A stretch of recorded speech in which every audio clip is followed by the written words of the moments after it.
right, guys, before we even get to the daily objectives, I want to have a very needed conversation with you guys about assignments. So progress reports just went out or got pushed through today, and I was only able to put in 3 grades because in reality, most people have not done any work. So I really need you guys to go in and do the work that you're missing. I'm giving you until Wednesday at 11:59 p.m., no later, to get everything that was on the updates submitted. And if you have a reason that it's not submitted, you need to let me know so we can work around it. So you do need to do the work in this class, all right? Is that clear? All right.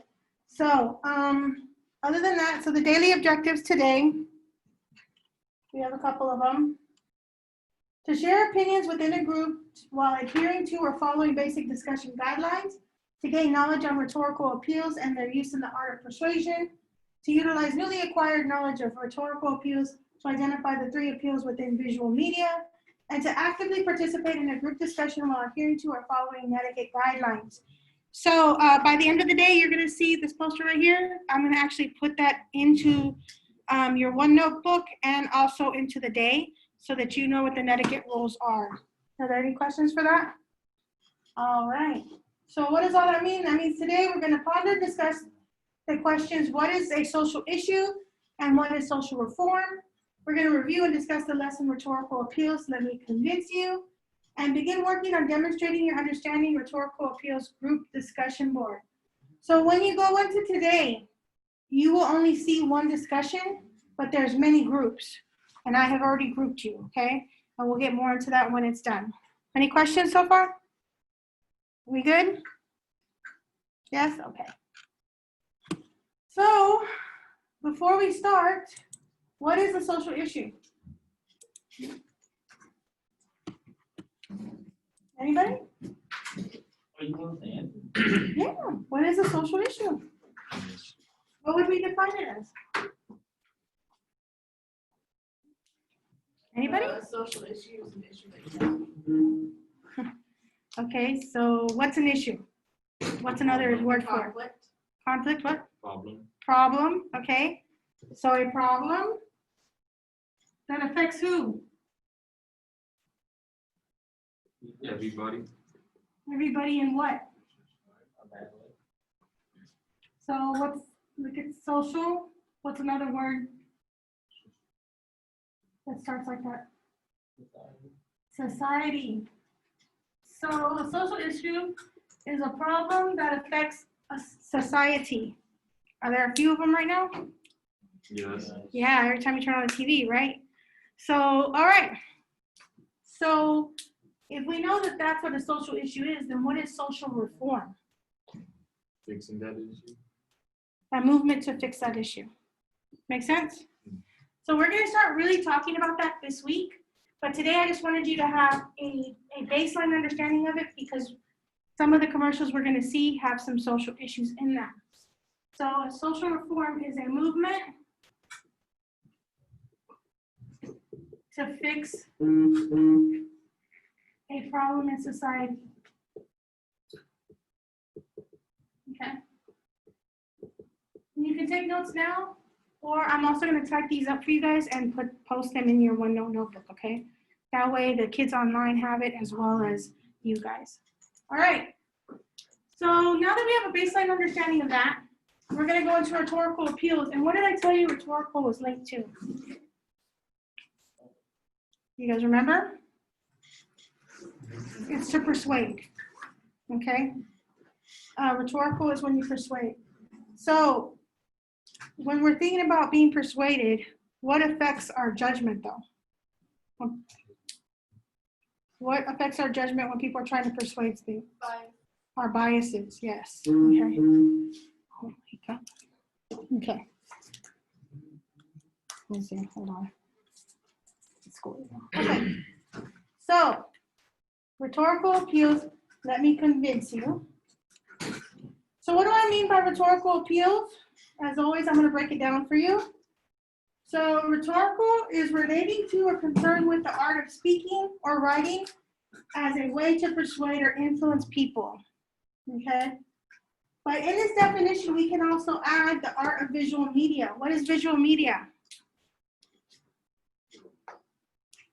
What are some examples? TV, commercials, news, memes, right? Yeah. So an appeal is an attempt to make someone do or accept something, and it directly affects our feelings and attitudes.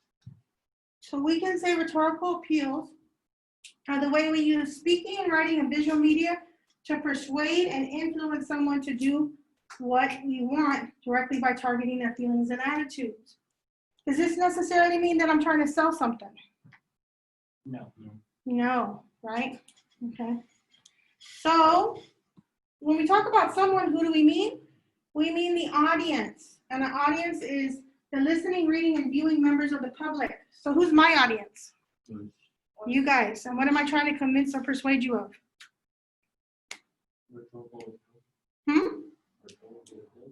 Yeah, I use rhetorical appeals. You'll see. I do use them. But what am I trying to convince you? I'm not trying to sell you anything. I'm trying to convince you to what? To learn, right? To see English as something that's important. Okay? So what you're going to find out is that no matter what you're viewing or seeing, there's always some sort of persuasion in it, right? So now that we know the definition, we need to know what they are, and that's where I come in, because I am an expert at it. So first you need to know where they come from. So this is my boy right here, Aristotle. So the concept of rhetorical appeals comes from one of my favorite subjects, philosophy, which is the study of thinking. And one of the great philosophers was Mr. Aristotle here. Doesn't he look intelligent? No. He lived back in Greece in 385 BC to 323 BC. And he says that there are three main ways that people are convinced to do things. And he called those appeals. So he posited that there were three appeals used in the art of persuasion. Only three. All right. And later I want to know if you guys actually agree with that. So let's see what they are. Our first one. Ethos, the ethical appeal. What is ethics? Like morals. Morals, what's right and wrong, right? So considering that, ethos is used to convince an audience of the author's credibility or character. What is credibility, guys, back there? Yeah, like when you can trust somebody, right? You trust what they have to say. So an author uses ethos to show his audience that he is a credible source and is worthy of listening to. And he does this, or she does this, by their use of vocabulary and language. So inherently, when somebody starts using big words and sounds really intelligent, even if we do not understand what they're saying, we tend to believe them because they sound smart, right? Also, when they start using vocabulary from their profession. So if you go to a doctor and that doctor doesn't know the basic terms of medicine, are you going to trust that doctor? Kind of. No, I'd be like, I'm gonna find a new doctor. Those are some big words though. Yeah, so also think of it this way. If I walked in here and I didn't know what most of the words in English were, would you trust me to teach you English? No. You'd be like, oh, I need to transfer out of Ms. Garcia's class. She's kind of crazy, right? So it's important when they use vocabulary and language that helps them build the credibility. Making themselves sound fair, unbiased, or neutral. Why is that important? So they don't seem like they're leaning more to the left or right. Yeah. So it doesn't seem like they've already picked a side, right? Because you're more willing to listen to somebody that you feel that doesn't have an agenda, right? They're not trying to push you into anything. They're just giving you kind of the information. And then relying on their accomplishments or who they are. So if I walked in here and I was like, I really don't have a degree in English. My degree is in science and math and everything like that. You'd be like, well, why are you teaching my English class, right? So that helps build credibility. But you can also think of it as like athletes. You can think of it as politicians, right? If you have a doctor that just graduated from university versus a doctor who's been teaching medicine for a long time, doing medicine, has all these awards as being the best doctor. Which one are you going to choose? Jeez. The one with all the awards, right? That's the one who you want caring for you because they're more credible. So ethos is based on your credibility. Then we have pathos, the emotional appeal. All right? Pathos is used to persuade the audience by appealing to their emotions. Authors use pathos to invoke strong emotions from an audience in order to make the audience feel what the author wants them to feel. So let's be honest, how many times have you seen something and it makes you feel a little teary-eyed, right? You can't say that everybody's done it.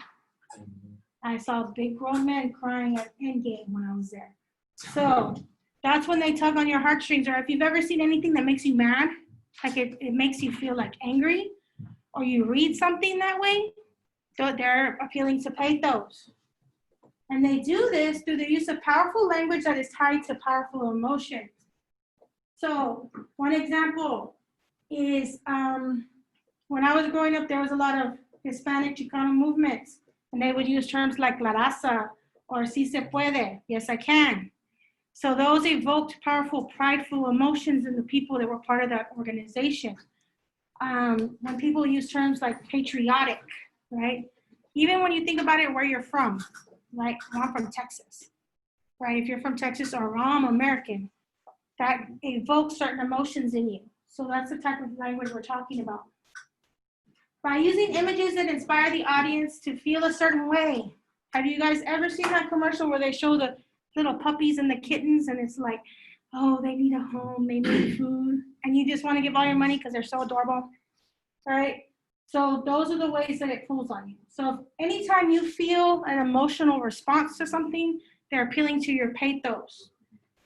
Now, this is actually the most common one used because it's the easiest one to hit, right? It's easy to make somebody feel bad. It's easy to make somebody angry. So these are the ones that are hit the most. Okay, so then we have logos, which is the logical appeal. Logos is used to convince the audience by the use of logic or reason. So remember, when we talked about logical, that's the process of thinking. Therefore, to use logos, we cite facts and statistics, historical and literal analogies, and by citing certain authorities on a subject. So it's basically backing up their claims with facts. They present evidence that can be proven, right? Because it does no good to present evidence that can be disproven, right? Creating an argument that sounds like as if it's free of logical fallacies. Why is that important? Because if it has logical fallacies, there's a what with it?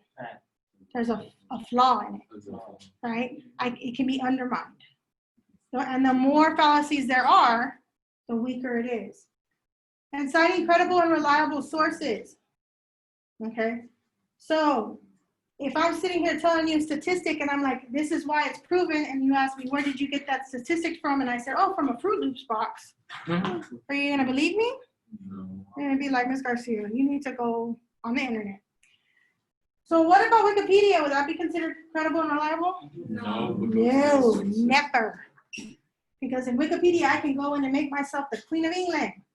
But you can actually use the sources on the bottom to go see if those sources are correct, okay? Any questions with that? So it's all fine and dandy that you guys know the terms now, ethos, pathos, logos. But what do they look and sound like in the real world? And of course, because I'm an amazing teacher, I'm going to show you. So together as a class, we're going to look at 3 commercials. And we're going to answer these questions. So these are the questions I really want you to keep in mind. What is the social issue being targeted in the commercial? What message is the commercial trying to convey about the issue? Is there more than one? What rhetorical appeals are being used to persuade the audience to accept the commercial's message? And what are the rhetorical appeals successful in their attempt to persuade the audience? Because they're always trying to convince you of something. Now, it's important to note that rhetorical appeals work better when you can hit all of them, right? The more appeals I can hit with you, if I can get you in your heart, your mind, and the credibility, you're more likely to believe me. But sometimes it doesn't hit all 3 and it still can be powerful. Now remember, you do have to support your opinion, so if you share anything with me, you're gonna have to support it. And if you don't share, then I'm gonna also call on you. So the first commercial is by John Cena and Love Has No Labels, which is a foundation. Campaigns the We Are America. Are you guys focused? You guys ready? Okay.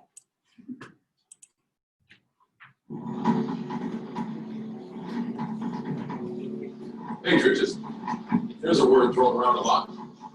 It inspires passionate debate. It's more like a badge of honor, and with good reason, because it means love and devotion for one's country. Love, for a word designed to unite, can also be pretty divisive. See, there's more to patriotism than flag seeking with onesies and rodeos and quadruple cheeseburgers. Patriotism is love for a country, not just pride. But what really makes up this country of ours? What is it we love? It's more than just a huge rock full of animals like cougars and eagles, right? It's the people. Do me a favor. Close your eyes for a second. I want to try something. Picture the average U.S. citizen. Think about it. How old are they? What's their hair like? How much can they bench? Got one? Okay. So chances are, the person you're picturing right now looks a little different than the real average American. There are 319 million U.S. citizens. 51% are female. So first off, the average American is a woman. Cool, huh? Is that what you pictured? 54 million are Latino, 40 million senior citizens, 27 million are disabled, 18 million are Asian. That's more people in the U.S. that play football and baseball combined. 9 million are lesbian, gay, bi, transgender, more than the entire amount of people that live in the state of Virginia. Around 10 million are redhead, 5.1 million play ultimate frisbee, 3.5 million are Muslim. Triple the number of people currently serving in the United States military. Almost half the country belongs to minority groups. People who are lesbian, African American, and bi, and transgender, and Native American, and proud of it. We know that labels don't devalue us, they help define us, keeping us dialed into our cultures and our beliefs and who we are as Americans. After all, what's more American than freedom to celebrate the things that make us, us? I mean, it's stitched into the stars and stripes of this country. From the Constitution to Gettysburg, to our motto, E pluribus unum, from many, one. It's even in our country's name, the United States. This year, patriotism shouldn't just be about pride of country. It should be about love. Love beyond age, disability, sexuality, race, religion, and any other labels. Because the second any of us judge people based on those labels, we're not really being patriotic, are we? So let's try this one more time. Close your eyes. Picture the average Joe or Joan or Juan or Sean Lou. The real people who make America, America. And this year, maybe you feel the urge to don those star-spangled shorts, set off fireworks the size of my biceps to show love for our country. Remember that to love America is to love all Americans. Because love has no limits.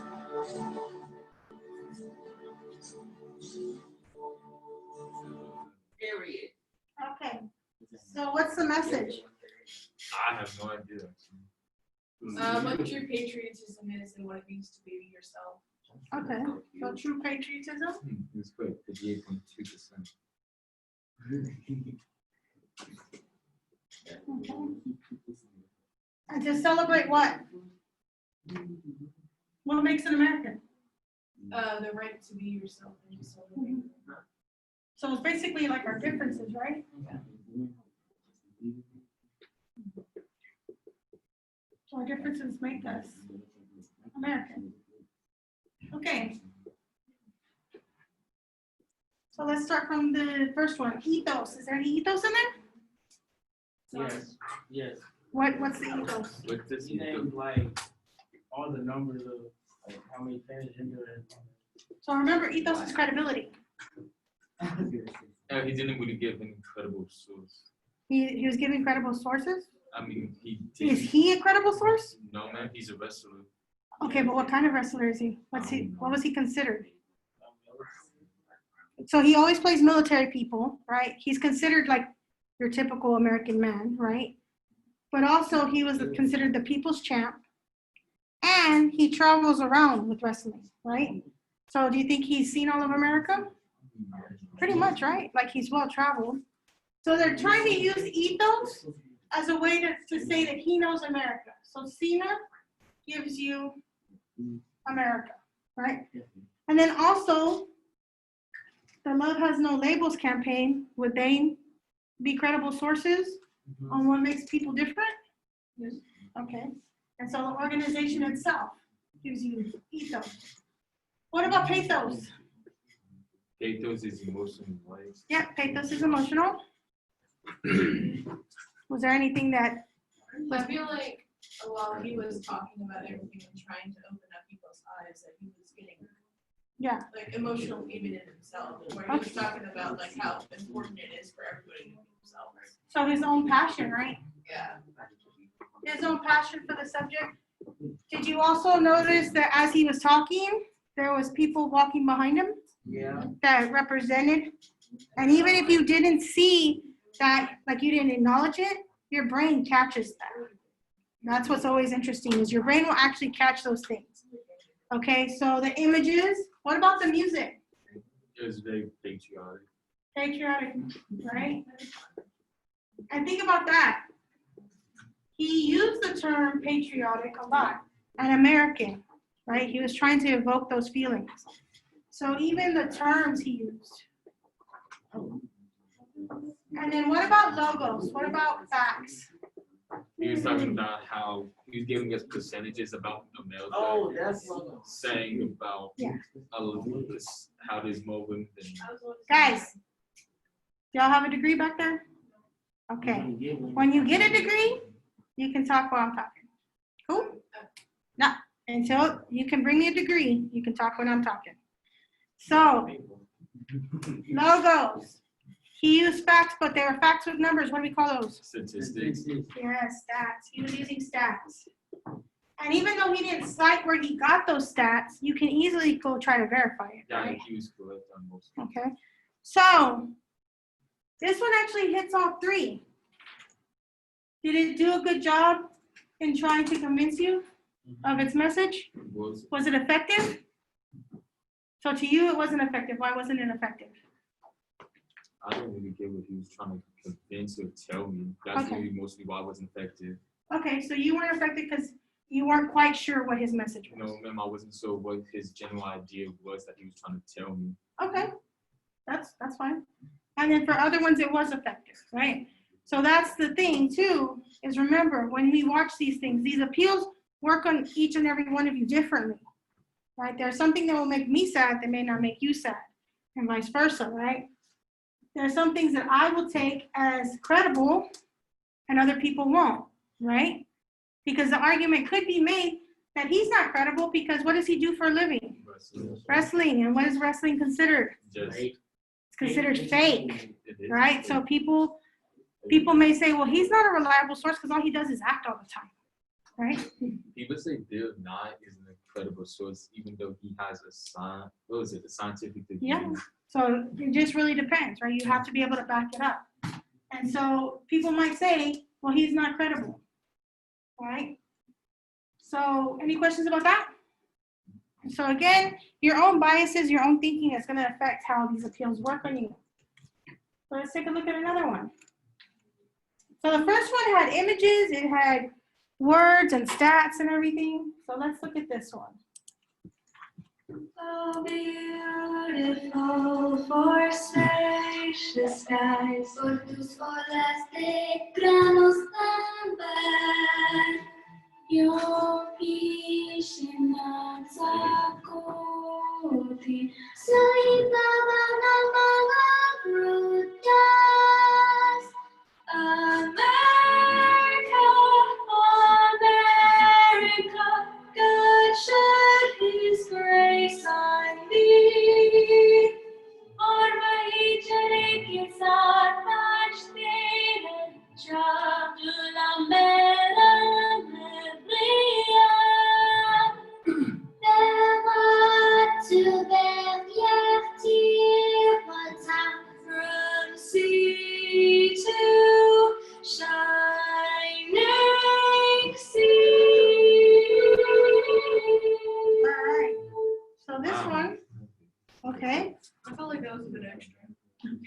to you it was extra.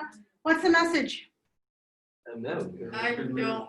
America's Drink beautiful. Coca-Cola, I guess. What is it? It was trying to demonstrate how America was beautiful by representing different demographics and sort of having fun. So America is beautiful because of its differences, right? Yes, ma'am. But this time, we had somebody that still didn't understand, like she wasn't sure of the message, right? I just saw it because at the bottom it said America happiness and So America is beautiful because of its differences, okay? So, let's start with ethos. That's the ethics, that's the credibility.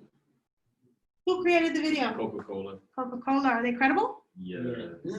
I mean, they're just a manufacturer. I never see them live. Okay, so you say they're just a manufacturer, but really, are they just a manufacturer? No. What do they create? Sodas. Drink. Soda, the most popular soda in all of the United States. So could I say that maybe they understand how to tap into the American people? Yes. They might, They right? just make drinks. But they make drinks that most Americans drink.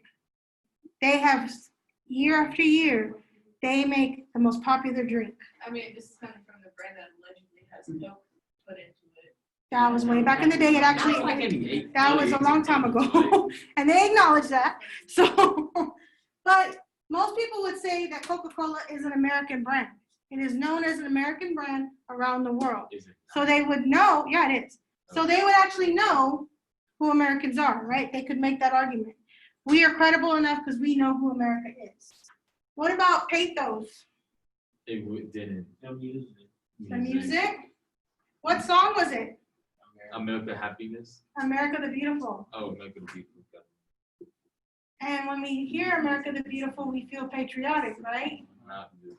Most people would. Older people will. Okay, maybe not younger ones, but they used to play it all the time, especially during wars. Okay, Oh well. like during, yeah, when I was in like elementary and even when I got into like high school and stuff, they would play it a lot because our soldiers were overseas. Oh. Okay. So, what about the images themselves? It's showing demographics, different people having fun, smiling. So if you see these images, could those actually be appealing to your emotions? Somewhat Right. to a point. What about the languages? They're different. Do you think those could appeal to your emotions? Yes. You saw the differences in America. Yeah. So I'll tell you a story. Guys, focus. So I normally teach ESL, right? English as a second language. So most of my students are not from this country. And when they get here, all they speak is their language, right? And a lot of times they're the only ones from their country. And then I would show this and they would hear their language. And they would be like, because it was a sense of like what, that they belonged, right? So it has sparked that sense of inclusiveness. It's showing it doesn't matter what language you speak, you are still American. So that sparks something in you, right? So what about logos? Did it give me any? It didn't give no facts or statistics. No. The only thing it did give me is it demonstrated how many different languages there are in the United States, right? And so you could see that maybe as part of like a feature of logos because it's applying to my logic that's letting me know that there's various languages in the US. Okay. Do you think it was effective? Yeah. Not. So you think it was effective? Why was it not effective for you? I just didn't feel no type of emotion towards it. Okay. But would you watch it and believe, yes, America is beautiful because of our differences? Not really. Okay. So you wouldn't, all right. So how many of you think this one was more effective than this one, though? The first one? Or was the first one more effective? The first one. Okay, so the first one was more effective. See, and that's interesting because the previous classes thought the opposite. Okay, so let's look at one last one.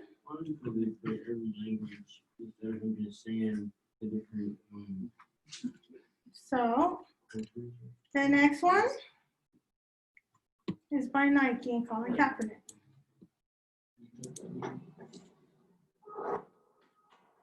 If people say your dreams are crazy, if they laugh at what you think you can do, good. Stay that way. Because what non-believers fail to understand is that calling a dream crazy is not an insult. It's a compliment. Don't try to be the fastest runner in your school or the fastest in the world. Be the fastest ever. Don't picture yourself wearing LBJ's jersey. Picture LBJ wearing yours. Don't settle for homecoming queen or linebacker. Do both.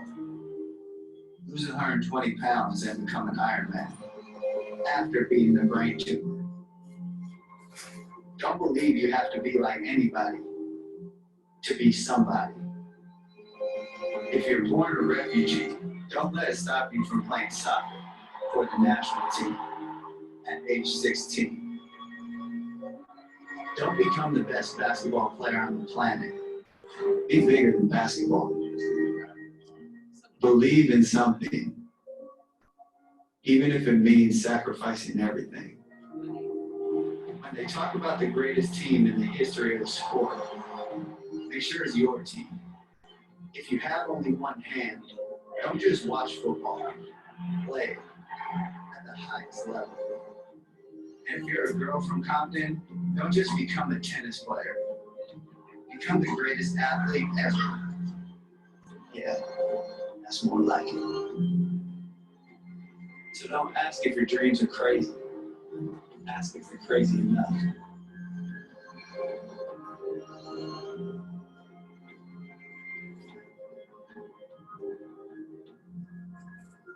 Okay, so what's its message? Dream big. Huh? Dream big. Dream big, right? And not only dream big, but what else? Just do it. Don't let anybody stand in your way, right? Just do it. Dream big and don't let anybody stand in your way. So let's first start off with ethos.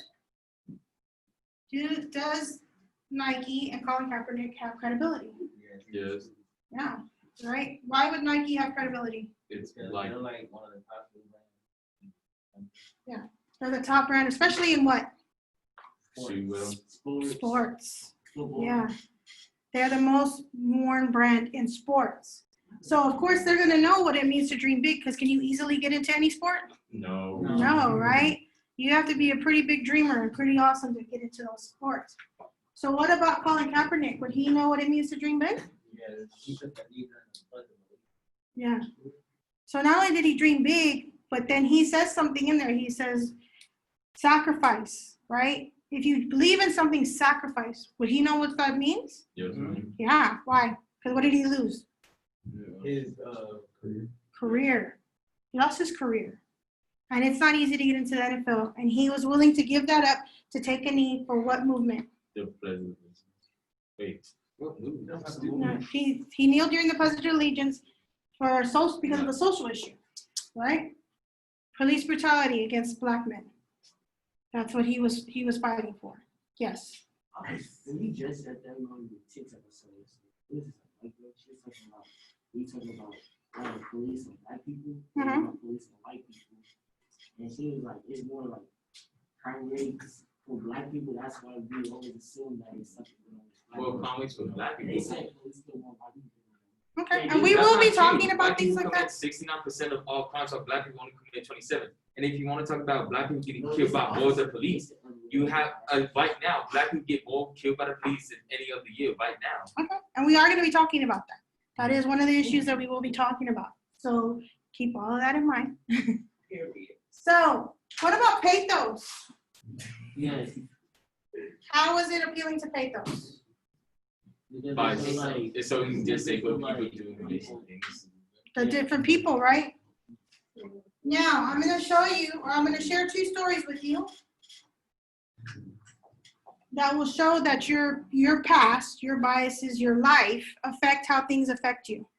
So it used to be when my son was here, my oldest Eli, any lesson I created, I would make him go through. Like I would teach it to him and I would make him sit and I would get his opinion, right? Because I didn't want to bring anything super boring to y'all. And if he was falling asleep, I would know that it was boring and I needed to change it, right? So I show him this video, and my son is not a very emotional person. He rarely ever cries. And his eyes were watery. And I was like, whoa, right, what's going on? And I was like, what's the problem? And he said, well, no, I can relate to that. And I was like, well, explain. And so my son is a competitive sailor, right? Or he was. And he started sailing when he was 10. When he started sailing, at the time, he would have been only the 5th Hispanic in all of Texas to sail. It's a predominantly white sport and it's expensive. By the time he was a junior, he was not only a state ranked sailor, but he was 4th in the state out of 50-something sailors. That's super right? cool. But when he would tell people, I want to sail, even when he was little, because he used to tell me when he was little, one day, Mom, I'm going to sail those boats. And I would be like, oh, you're crazy, right? I can't afford that. You're crazy. But he was such a good sailor that OU, which is the rival of my university, reached out to him and was like, hey, if you want to come to OU, we'll let you start the sailing program and we'll give you everything you need. And he was like, no, I'm good. You know, he was going to go to the Navy. He had already made the decision. But that was definitely a big dream for him. And so his thing was, he's like, I can relate to that. When people tell you you're crazy, but you know you want to do something. So that's how my son related to it. And of course, that's linked to a sport. But I also still get a little emotional when I see that. Not because of a sport, because Miss Garcia did not really play sports. She was a band nerd. But I was also a troublemaker in high school. And I got sent to alternative. And so I was in alternative and I did my time over there and then I came back.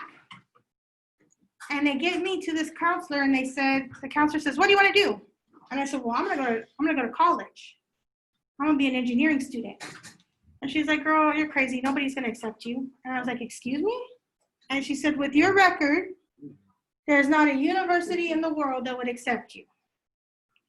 So I was kind of heartbroken, right? Because I'm like, well, that's been my whole dream, my whole life is to go to college. And now I'm being told I can't go. And so I got upset. And another counselor walks by and he says, I'll take her. He's like, I'm the at-risk counselor. I'll take her. So he pulls me in and he's like, what's the deal? And I tell him. And he tells me, prove her wrong. And I was like, well, what do you mean? He's like, prove her wrong. She says there's not a university that will accept you. Prove her wrong. So my senior year, I got accepted to UT, Texas A&M, St. Mary's, Notre Dame, Georgia Tech, UCLA, and USC, all of which were the top 10 engineering schools at the time. Jesus. So I walked into her office and I laid them on her desk and told her, never tell me I can't do something again, right? So it's the idea of everybody can connect to the message, even if it's sports related, right? Everybody has had something that they want to do, there's something in their way and they're going to get it anyways. So that connects to our pathos, right, to our emotions, but our background is going to affect on exactly how that impacts us. Make sense? Yes. So was there any logos? No. In a way there is. Really? He states facts, does he not? Mm-hmm. What facts did he state? When he talks about the greatest athletes, the greatest teams, the fastest in the world, you can go verify those things. There are statistics that show that Serena Williams is one of the best athletes in the world. Is LeBron James doing more, not just in the basketball arena, but he's also doing things outside of it. So he's stating verifiable facts. Yes. Even when he says giving up something, we can verify that, right? They're sharing personal stories, so that is verifiable. So the stories themselves are very verifiable. Make sense? Yes, ma'am. Pretty easy, right? So just as we did here, where we talked about all the different aspects of the commercials, you guys have a discussion.